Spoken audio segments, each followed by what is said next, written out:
and ye shall receive. Corbin Carroll is getting the call. Let's discuss on Fantasy Baseball today in 5.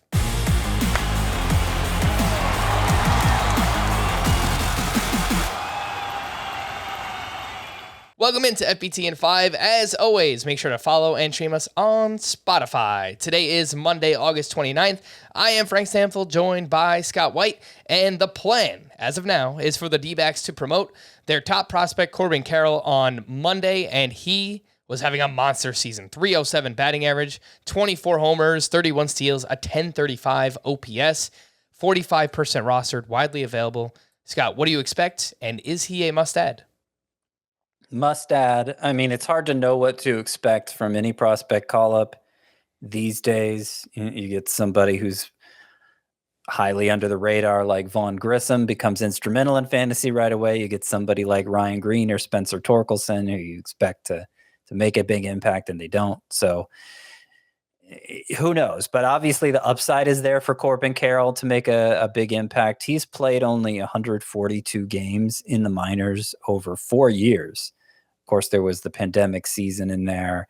There was last season. He missed most of it due to injury.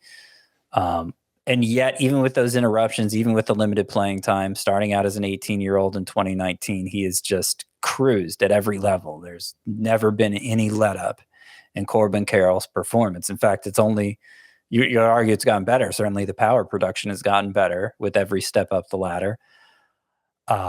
It's for average, plenty of speed, good on base skills. The one thing that we may have reason to question with Corbin Carroll is if the power is totally legit. He's a small guy, doesn't look like a slugger at the plate, and his production this year has become between AA Amarillo and AAA Reno, which are both very hitter-friendly places. We saw Alec Thomas kind of fake us out with the power at both of those spots. I think Carroll gets more credit for the power than Alec Thomas did. But that is, if he is going to come up short, it might be in that area. Still, 3 outfielder leagues, 5 outfielder leagues, 10, 12, 15 team leagues. The upside is there. You got to take a shot on Corbin Carroll. And by the way, this might be the first in a string of big prospect call-ups, given some changes. There are new incentives now for GMs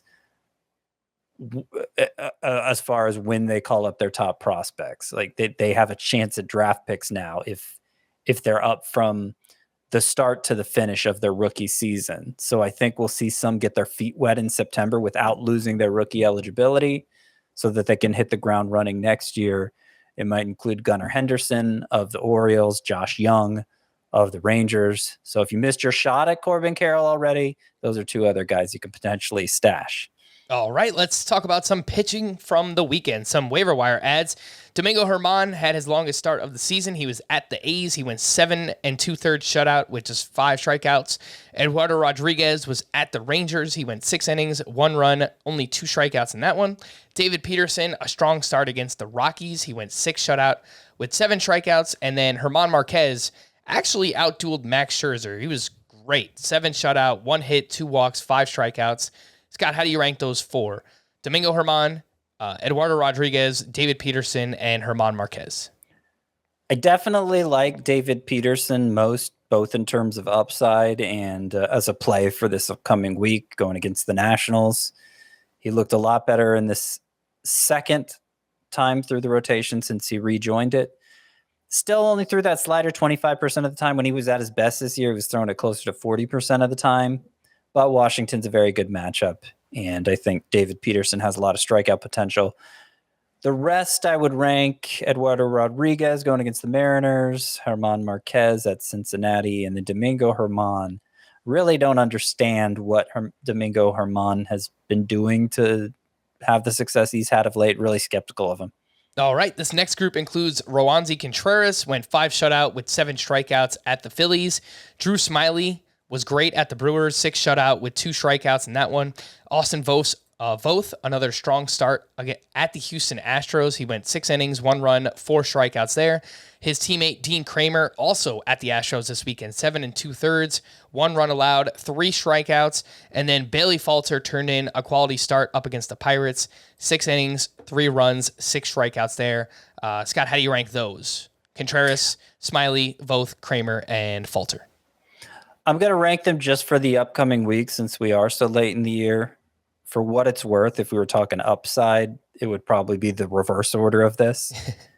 So I'm going to go Austin Voth against the A's and Dean Kremer, his teammate, against the A's. Voth slight edge. I think there's a little more strikeout potential there, but they're very similar pitchers.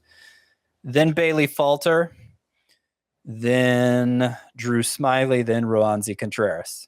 All right. For more extensive fantasy baseball coverage, listen to the Fantasy Baseball Today podcast on Spotify, Apple Podcasts, Stitcher, your smart speakers, or anywhere else podcasts are found. And thanks for listening to Fantasy Baseball Today in 5. We'll be back again tomorrow morning. Bye-bye.